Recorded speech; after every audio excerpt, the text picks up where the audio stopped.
Hi, you're live with Virus at Vauxhall, South London.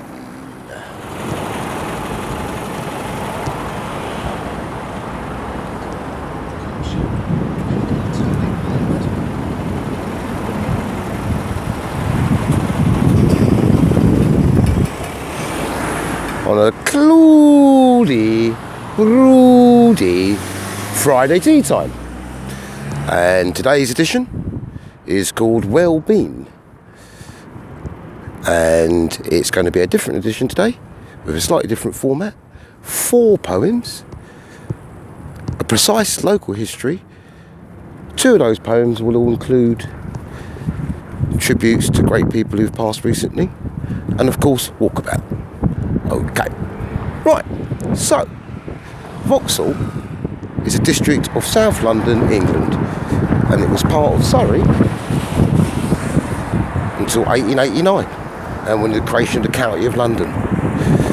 From the Victorian period, right up until middle 20th century, Vauxhall was a mixed residential area.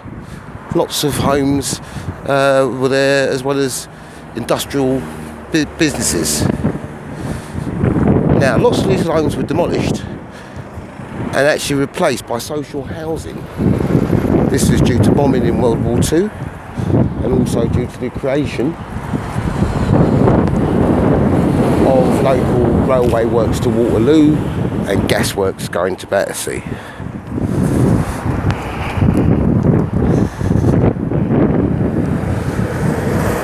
Also contrasted a lot with the local residential areas, places like Pimlico in Kennington.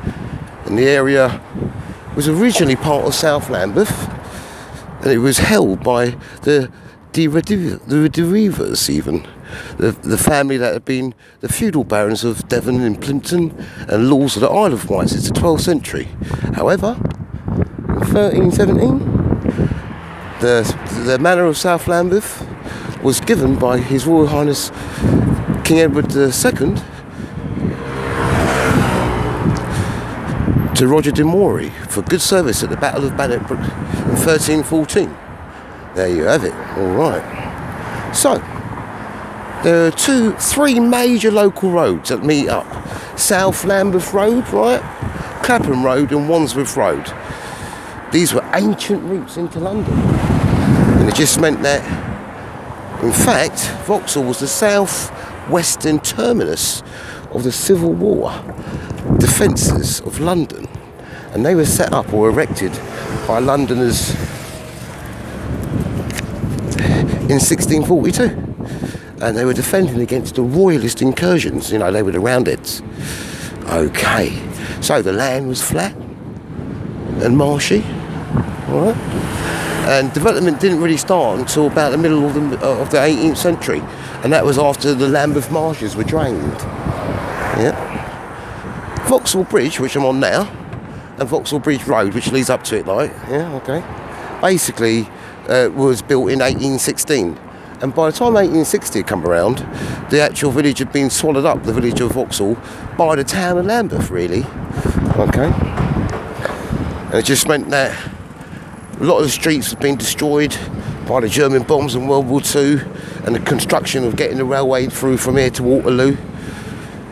Now, as property prices went through the roof in the late 90s in London, early 2000s, it led to a boom in construction work, as you can see. It's still going on now along the riverside, all these Batman rich man apartments, okay?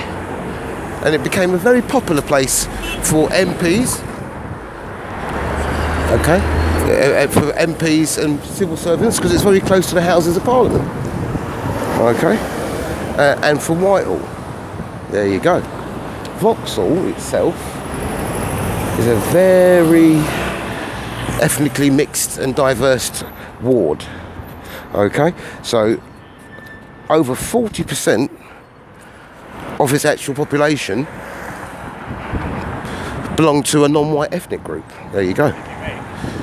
Also, there's a very significant Portuguese community with lots of little bars and pubs and tapas bars, really nice, along South Lambeth Road. It just means that In the 2001 census, that's right, it's another one coming up, as you know, but in the 2001 census, Vauxhall had 6% declared Muslim. Strong representation. Vauxhall is known for it's renowned for its gay community, and it's home to a number of gay bars and nightclubs that have had a significant positive financial impact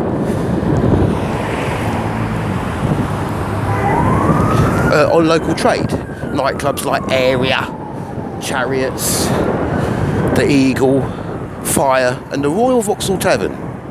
Okay, now just by Vauxhall Bridge Road, in fact right in front of you there, right in the green, sits the British Intelligence Service building.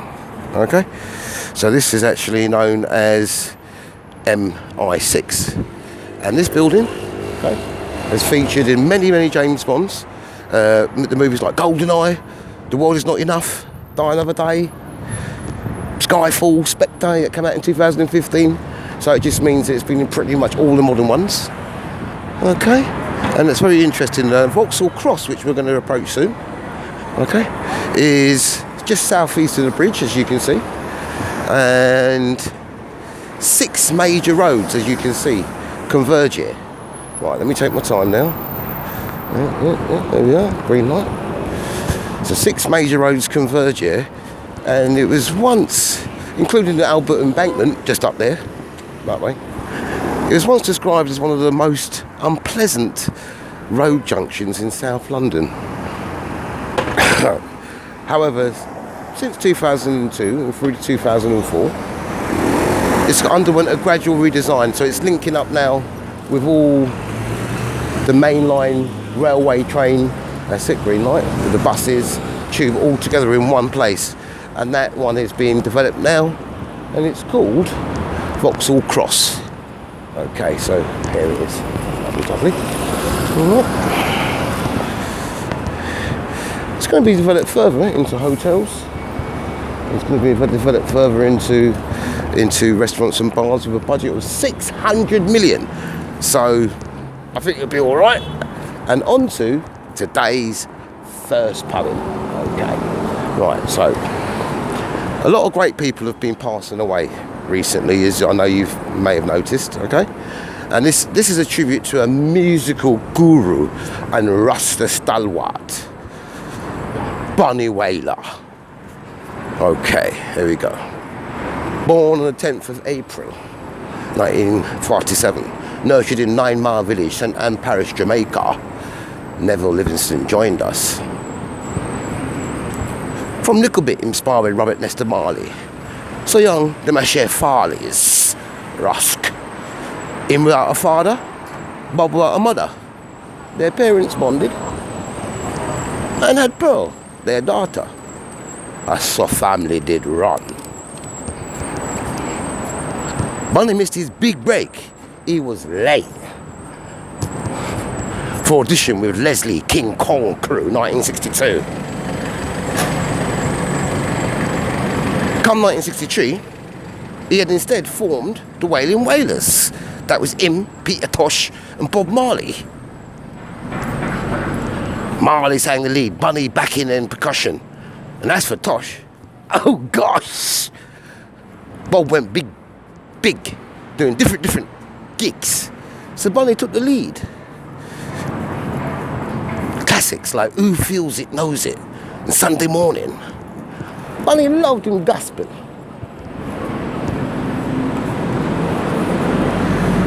And it reflected that in his music. Bunny Livingston did 14 months behind the door in 1967. Yes, oh he'd indeed. Still, enough records deals to still get signed, including JAD Records, K-Man Music as well. Bunny O'Reilly never got much vocals really. He was always Bob, but he was the key to the Wailers. The Wailers, the harmony that they had. He did lead on 1971's Dreamland. That was produced by Lee Scratch Perry. Okay. Manuela. All three founders had their own record labels by 1973. Bob had Tough Gong, Tosh HIM Inter, and Bonnie Solomonic. Great collaborations followed and produced masterpieces.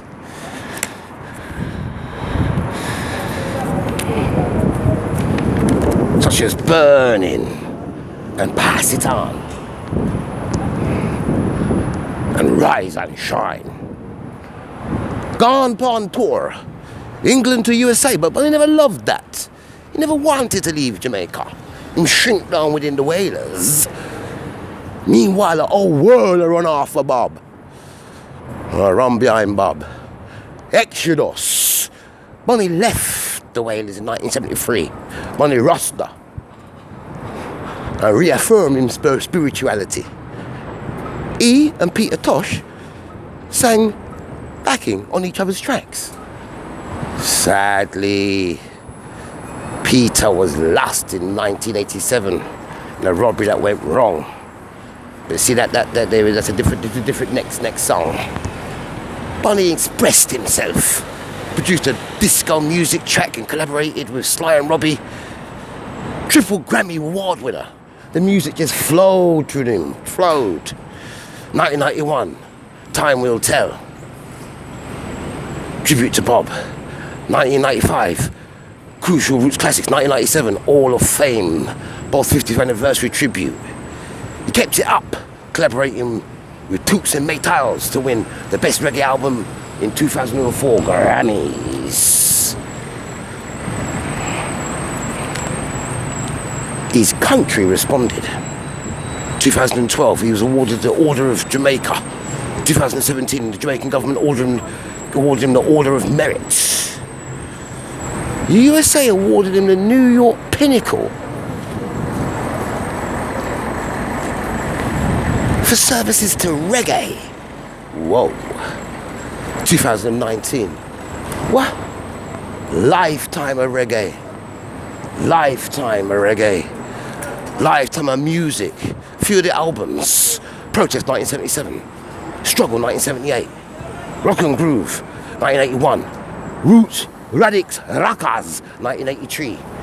Time Will Tell. You tribute to Bob 1990. The Never Ending Wailers 1991. Rubber Dub 2007. Dob for Dob 2018. Lord have mercy. 2018. A minor stroke did take him.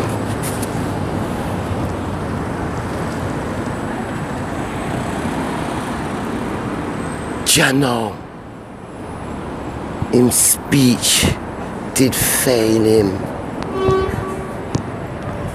2021, him gone. Him gone. In our beloved Jamaica, he would never leave Jamaica. Now Bob can link up him little bit friend. Plus, Chalwa get light with Tashi again. Blessed blessings. Give thanks, blessed blessings. Okay, I hope you enjoyed that one. And this one is onto poem number 2 straight away for you. Just gonna take a left. Take a right. And this one is When Harry Met Sally. 1, 2, 3. So, when Harry met Sally,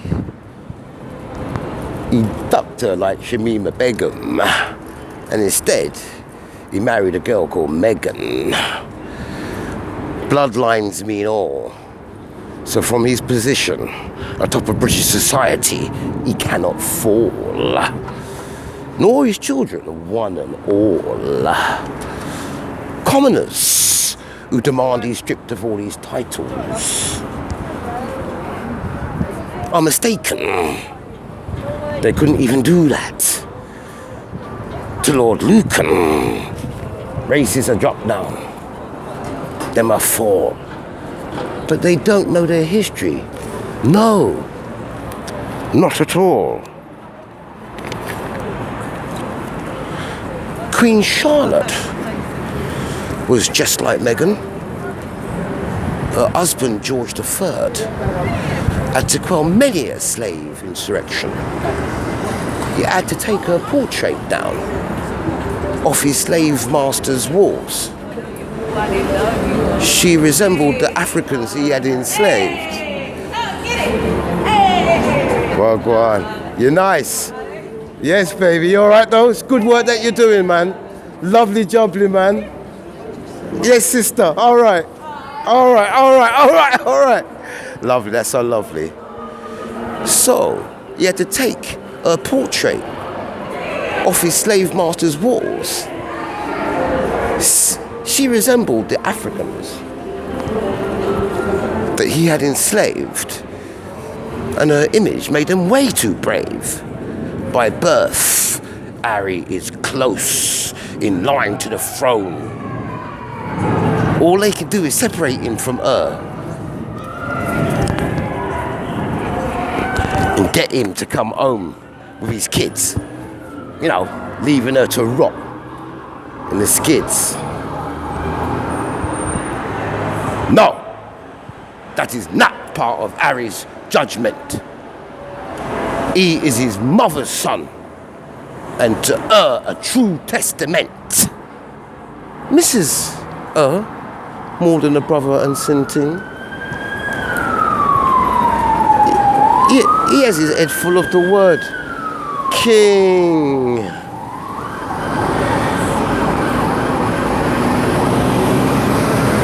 His mother was going to marry a Muslim.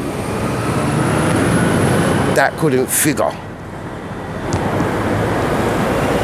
So her son went ahead and married a jigger. Africa at the wedding. Africa was the reverend. Oh, Prince Andrew did it. He must look round, round. Run them out of Frogmore. Taxpayers' money. They don't deserve it. It's so unfair. Now them gone upon opera. Big money, them gone clear. Britain is historically racist, even when they are your ally. But them get a lick when Harry met Sally. Okay, thank you very much. Now the third poem today, which is a bonus long edition, is another tribute. And this tribute is to a man that my mum would have loved. Captain Tom Moore. So, this one's called Ground Control to Captain Tom. Ground Control to Captain Tom. This is one mission we'd rather not take on. Jet propulsion and rockets on. We're going to collect Britain's favourite son. Thank you, Ground Control. We'll take it on. Oh, well, we'll air our song. Captain, this is We Are Chat. Representing all humanity and all of that. We can tell you St. Peter wasn't sure.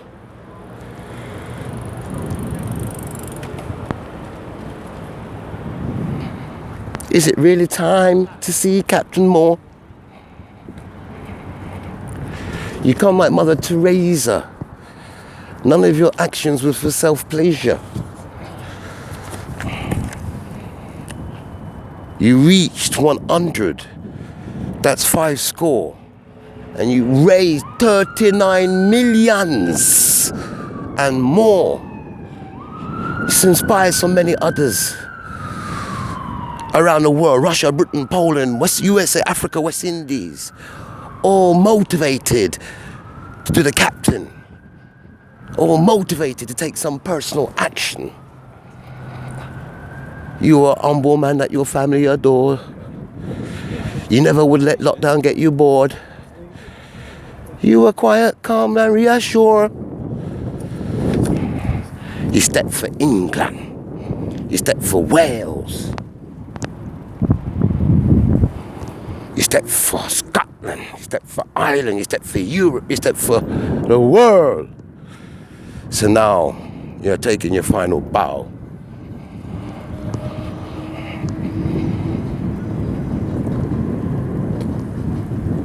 COVID did take it anyhow. Death takes us all. The faceless God, but all we have to do is wink and give a little nod. Our tribute is small, but lasts evermore in our hearts and the light in our eyes when we're sure in the acts of kindness from door to door. Immortality is hard to attain, especially when you're not in it for self-gain. Now you are step among the stars. Your vision now, it become ours. From Skegness to Lebanon. This is ground control calling Captain Tom. Thank you. Thank you. Bar for the world. Thank you. And your family then. Thank you, Tom. Right, so for today's last and final bonus poem, there's a one long ass show, I know. Here it comes. 1, 2, 3. We're going to lighten the mood. And this one's called Midsummer's Night Dream. Okay. 1, 2, 3. It was all a dream. June 21st upon Time magazine.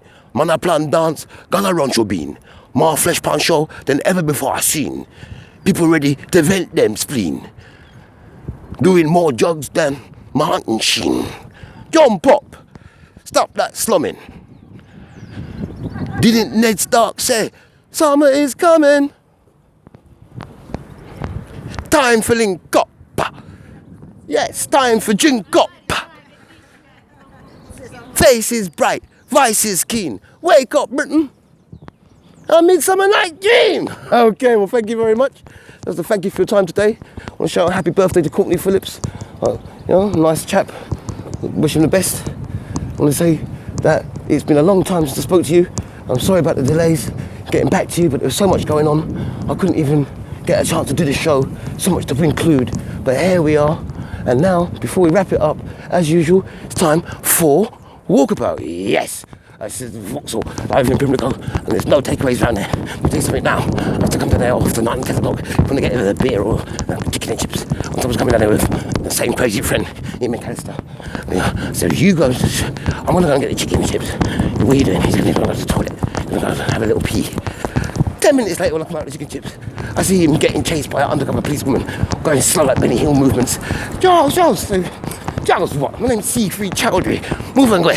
Just slipped off home with the busboy. Well, let me say something. I hope you had a good time today. And thank you for your time.